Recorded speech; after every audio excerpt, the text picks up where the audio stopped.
Welcome back. One nation one election બાબતે પૂર્વ deputy CM Nitin પટેલે વીટીવી ન્યૂઝ સાથે વાતચીત કરી.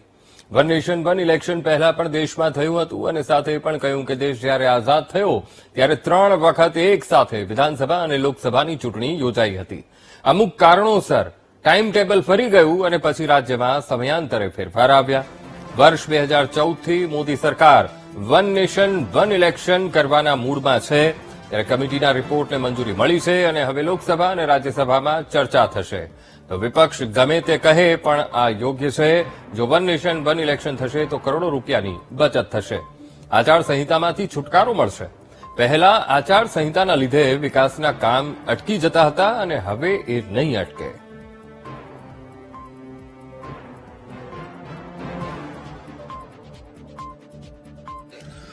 કોવિન કમિટીનો report one nation one election કેન્દ્ર સરકારમાં રજૂ થયો અને કેન્દ્ર સરકારની કેબિનેટમાં તેને મંજૂરી આપવામાં આવી છે. વન નેશન વન ઇલેક્શનથી હવે એક જ ઇલેક્શન થશે. ત્યારે આપણી સાથે ભાજપના નેતા અને ગુજરાત સરકારના પૂર્વ નાયબ મુખ્યમંત્રી નીતિન પટેલ સાથે છે. નીતિનભાઈ, વન નેશન વન ઇલેક્શનની વાત કરવામાં આવે તો આ કઈ રીતનો ફાયદો લોકોને થશે? વન નેશન વન ઇલેક્શનથી ઇલેક્શનમાં કઈ રીતનો ફેરફાર આવશે? જો આપણો દેશ આઝાદીના 75 વર્ષ પૂર્ણ કરી ચૂક્યો છે, નવી પેઢીને અને યુવાનોને જાણકારી માટે કહું કે આપણે આઝાદ થયા ત્યારે 1947 પછી લોકસભાની ને રાજ્યોની વિધાનસભાઓની જે તે વખતે જે ચૂંટણીઓ યોજાઈ એ બધી એક સાથે જ યોજાઈ હતી. કેન્દ્રની સરકારની ચૂંટણીનું મતદાન અને રાજ્યોની સરકારની ચૂંટણીનું મતદાન એ મતદારો સાથે જ કરતા હતા. આવું લગભગ લોકસભાની અને વિધાનસભાની 3 ચૂંટણીઓ સુધી દેશમાં એક સાથે મતદાન કરીને સરકારોની ચૂંટણી પ્રક્રિયા ચાલી હતી. પરંતુ ત્યાર પછી કેટલાક કારણોસર આ ટાઈમ ટેબલ ખોરવાઈ ગયું અને જુદા જુદા તબક્કે રાજ્યોની ને લોકસભાની ચૂંટણી થવા માંડી. હવે દેશની વસ્તી પણ ઘણી વધી છે, મતદારોની સંખ્યા પણ ઘણી વધી છે, દેશની જનતાની જાગૃતતા પણ ઘણી વધી છે. મતદારો પણ ખૂબ જાગૃત, અનુભવી અને ખૂબ વિચારશીલ બન્યા છે. ત્યારે સ્વાભાવિક કોઈ પણ ચૂંટણી હોય તો દરેક ચૂંટણીમાં રાજ્ય સરકારને અને કેન્દ્ર સરકારને કરોડો રૂપિયાનો ખર્ચો થતો હોય છે. એ ચૂંટણીમાં જે રાજકીય પક્ષો ભાગ લેતા હોય એમને પણ કરોડો રૂપિયાનો ખર્ચો થતો હોય છે અને જે ઉમેદવારો ચૂંટણીમાં ઉમેદવારી કરતા હોય એમને પણ વ્યક્તિગત ધોરણે ખૂબ મોટો ખર્ચો થતો હોય છે. સરકારને પછી વહીવટી તંત્રમાં ખૂબ મોટો ખર્ચો થતો હોય છે અને એ બધા ખર્ચની સાથે સાથે આચાર સંહિતાના જે પ્રશ્નો ઊભા થાય, ચૂંટણી જાહેર થાય એટલે સરકારની બધી કામગીરી ઠપ થઈ જાય, નગરપાલિકાથી માંડીને કેન્દ્ર સરકાર સુધીના બધા નિર્ણયો રોકાઈ જાય અને બધું આખા દેશનું વહીવટી તંત્ર એ કામોમાં ઠપ થઈ જતું હોય છે.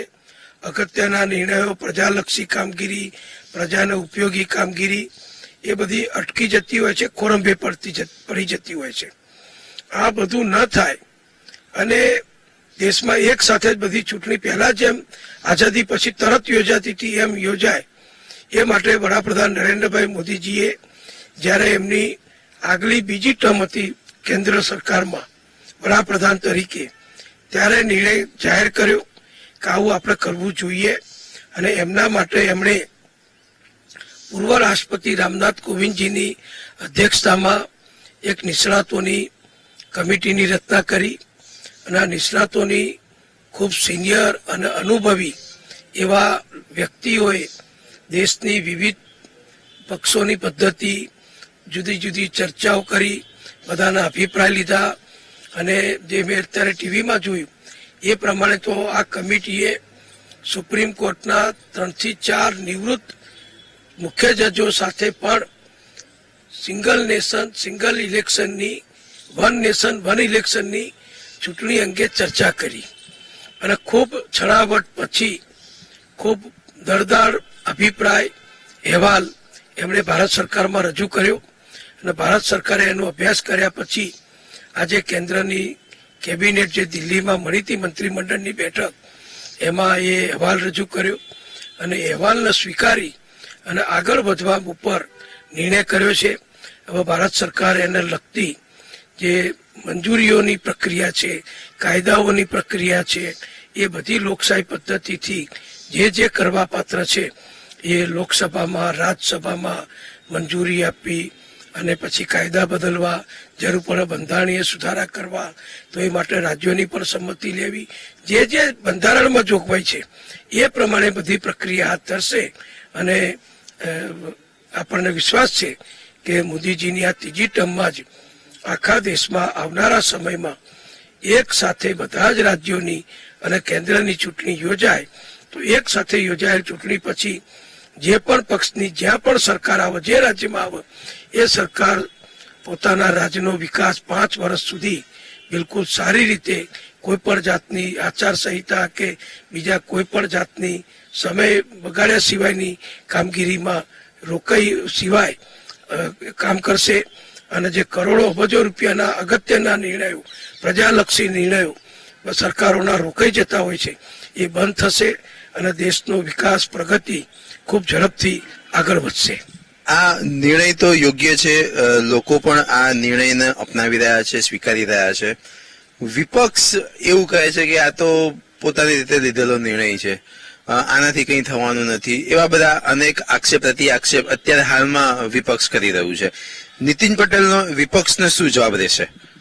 જો હજુ તો આજે અહેવાલને સ્વીકૃતિ કેન્દ્રની સરકારે આપી છે અને એક અહેવાલને અમલીકરણ કરવા માટે મેં કહ્યું એમ લોકસભામાં, રાજ્યસભામાં, જરૂર પડે વિધાનસભાઓમાં જ્યાં બહુમતીથી મંજૂરી મેળવવાની હોય, કાયદા નવા કરવાના હોય, કાયદાઓમાં સુધારા કરવાના હોય, એ બધી પ્રક્રિયા હવે ચાલુ થશે.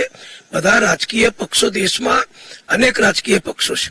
આજે તમે 2-5 રાજકીય પક્ષોના જે મેં પણ ટીવીમાં જોયા કે એમના જે રિએક્શન આવ્યા છે એટલા 5 રાજકીય પક્ષો નથી.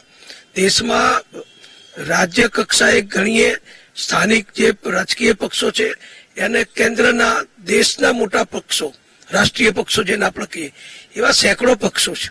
એ બધા પક્ષો સાથે ચર્ચા વિચારણા કર્યા પછી ઘણાની સંમતિ પછી આ નિર્ણય કરવામાં આવ્યો છે. અને હજુ બધાને સમજાવટ કરી શક્ય છે. કોઈના મનમાં પ્રશ્નો હોય, કોઈ સ્પષ્ટતાની જરૂરિયાત હોય તો એ બધું કેન્દ્ર સરકાર કરશે. પણ બધાને સાથે રાખી, બધાને વિશ્વાસમાં લઈ અને આ નિર્ણય થશે તો આવનારા ભવિષ્યમાં દેશને ખૂબ મોટો ફાયદો થશે. ચોક્કસથી આ હતા ગુજરાત રાજ્યના પૂર્વ નાયબ મુખ્યમંત્રી નીતિન પટેલ કે વન નેશન વન ઇલેક્શનના કારણે દેશને આર્થિક રીતે જે ફાયદો થશે, આ ઉપરાંત એક સાથે જ લોકસભા અને વિધાનસભાની પણ ચૂંટણી યોજાશે અને જે રીતે આચારસંહિતા લાગુ થતી હતી અને વિકાસના કામ અટકી જતા હતા તે હવે 5 વર્ષમાં એક જ વખત થશે. કેમેરામેન પ્રવીણ વાઘેલા સાથે પાર્થ જાની, વીટીવી ન્યૂઝ, અમદાવાદ.